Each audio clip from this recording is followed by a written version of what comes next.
Howdy, friend. Heard my little broadcast, did you? Yeah, you look the type. Just like that, huh? You got guts, I'll give you that. You sure you want to jump in blind? Ain't got no questions about where we're going or why?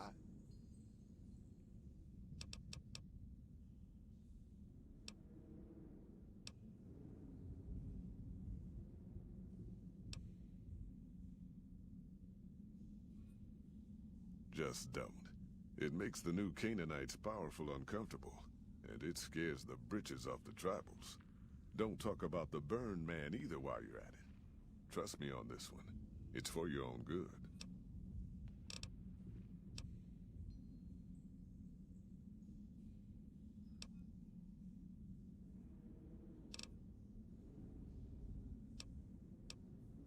The job is simple.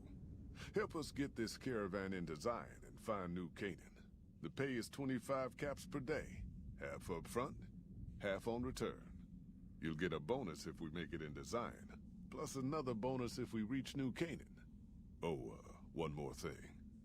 Don't mention the name Joshua Graham to anyone. Anyone. Are you now? You know we ain't coming back this way for a good long while now, right? And you know about the weight limit. I don't want no whining about old Mr. Masterson. I left my one-of-a-kind plasma cannon back at base. Can we go back for it? You sure you're ready now? Well, all right then. Let's get moving. We got a long road ahead of us.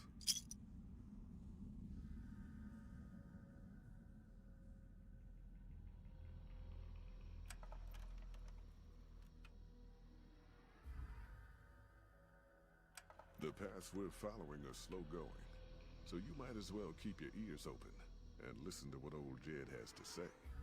A few decades back, folks in the NCR started to hear about a community in northern Utah called New Canaan. Didn't know much about them, except that they were religious folks, sent out missionaries to talk to the tribes. We've seen our share of cults, but the New Canaanites, they were honest traders. Good fighters, too. Raiders wouldn't tangle with them. But then, the Legion appeared in Arizona. I reckon you know all about them. Turns out Caesar's first war chief, the Malpace legate, was a New Canaanite, Joshua Graham. Legend goes that Graham was the meanest, toughest son of a bitch in the whole damn Legion. The New Canaanites wouldn't talk about him. They were ashamed. Guess I can't blame them. Well, at Hoover Dam, the Malpace legate finally met his match. Hanlon and Oliver kicked his New Canaanite butt right back over the river. Caesar had to make an example for the others, to show them that even at the highest level, failure wouldn't be tolerated. He had Graham covered in pitch, lit on fire, and thrown into the Grand Canyon. People say he didn't even scream on the way down. Not long after, some of the slaves and tribals started to talk. Said Graham wasn't dead. Shouldn't have been any surprise. All this talk bothered Caesar, so he forbade anyone from speaking his name. Wanted to erase Joshua Graham from history. He got his wish. Joshua Graham disappeared, and in his place came legends of the burned man walking the wastes. Probably just a tribal ghost story. But New Canaan's been silent for a long time. Maybe it's a coincidence. Maybe the Malpace legate is dead. Or maybe Joshua Graham did crawl out of that canyon and finally found his way back home. All right, people. Been a long couple of weeks, but here we are. Bother you with reality, Jed? Who cares if we can't get back on the way we come? It's not a problem.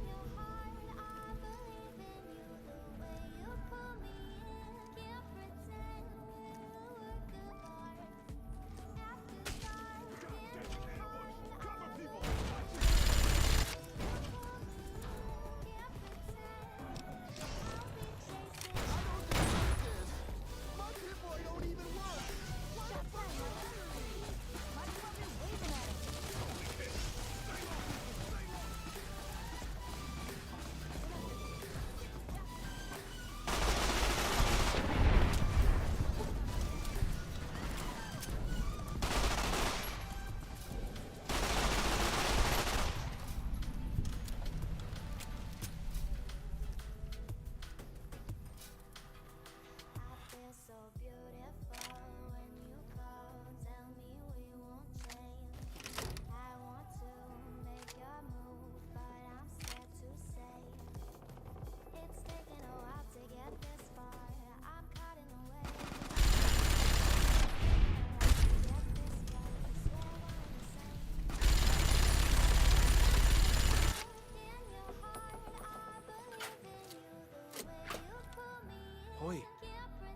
Giants don't leave survivors often.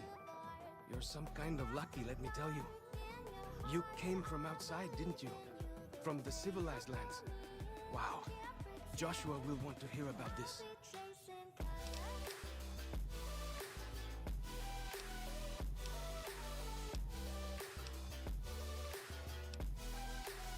I mean the lands beyond the valley. The place where the cities never fell. Where people don't live in tribes and forage just to survive. Joshua keeps saying it isn't paradise out there.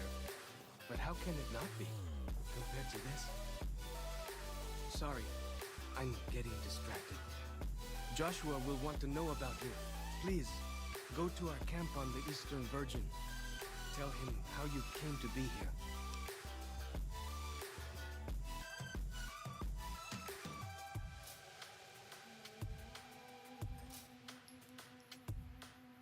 Good sis. Maybe while you're there, you can tell me about where you came from, yeah?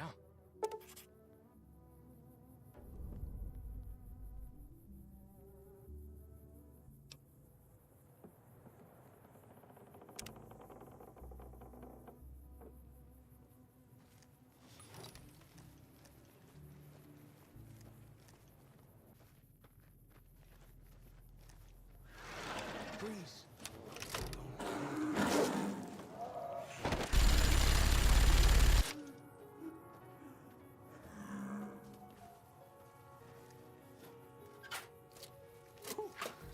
That was some kind of lucky. Guess that one was all full of gecko, eh? Don't get used to it, though. Yaoguai are plenty mean as a rule.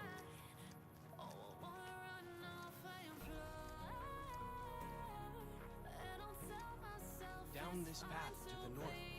Hope you don't mind getting wet. Just to find somewhere that finally feels like home. I hate all this overthinking.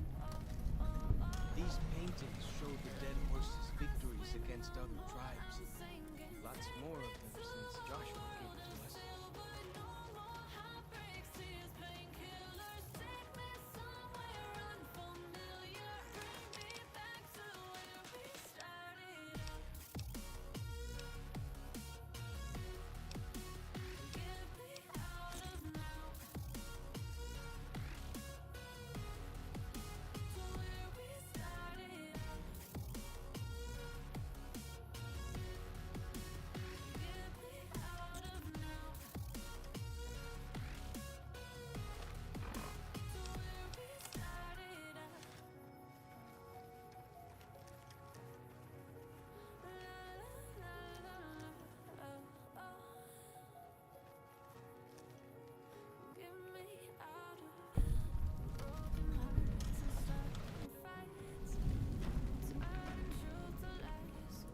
Hoi, Auslander Zuka Joshua Graham.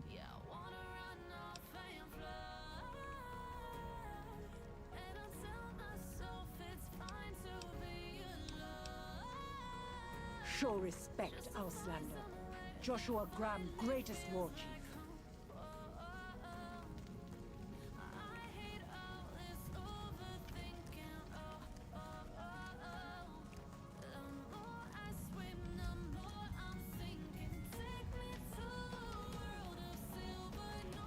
We should have given you a better welcome on your first visit to Zion.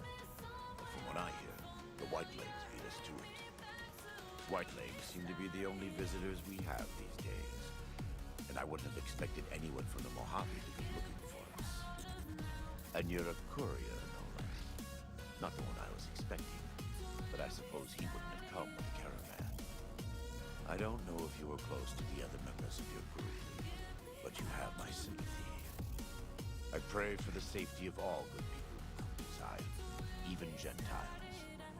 But we can't expect God to do all the work.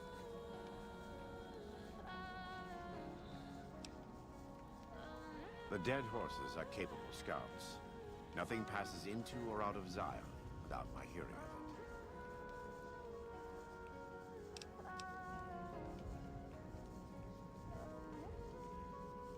it. Happy trails. I remember. They were good friends. I have bad news for your employers. New Canaan was destroyed, its citizens scattered. All because of the Whitelegs. And Caesar, of course. The Whitelegs want to join the Legion. Caesar's rite of passage is the destruction of the New Canaanites. Almost assuredly because of me. The good news is that we can help you find your way back. Daniel, one of the other New Canaanites, has made many maps of the region. The bad news is that we can't help you right now. Not with everything that's going on.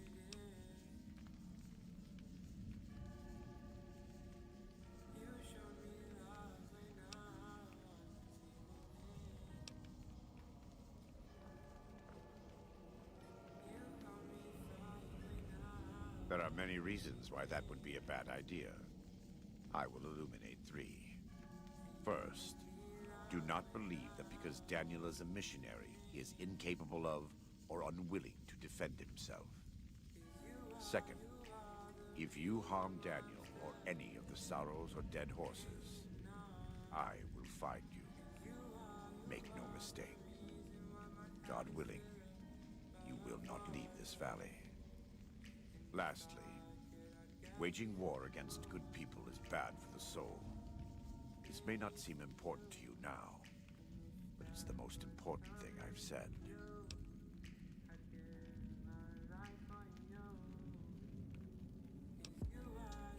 You're a good neighbor to us. We all go through periods of darkness. In such times, we can turn to the Lord, but it's good to have friends. Daniel and I need pre-war tools to help us navigate beyond Zion. Should we need to evacuate, these instruments will be vital to us. Normally, we would have some of the dead horses or sorrows look for them. But many pre-war buildings in the valley are taboo. They won't go inside.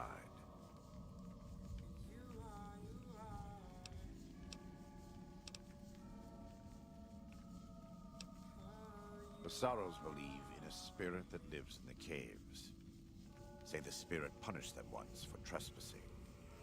They put special marks around the cave entrances to keep people out. It doesn't work on the Whitelegs, of course, but the dead horses are spooked.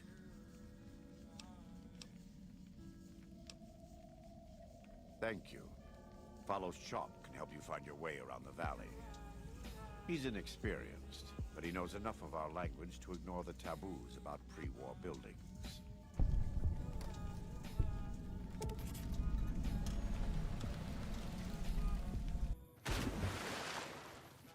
See this?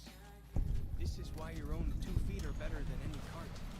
Whether it's pulled by critters or goes on its own.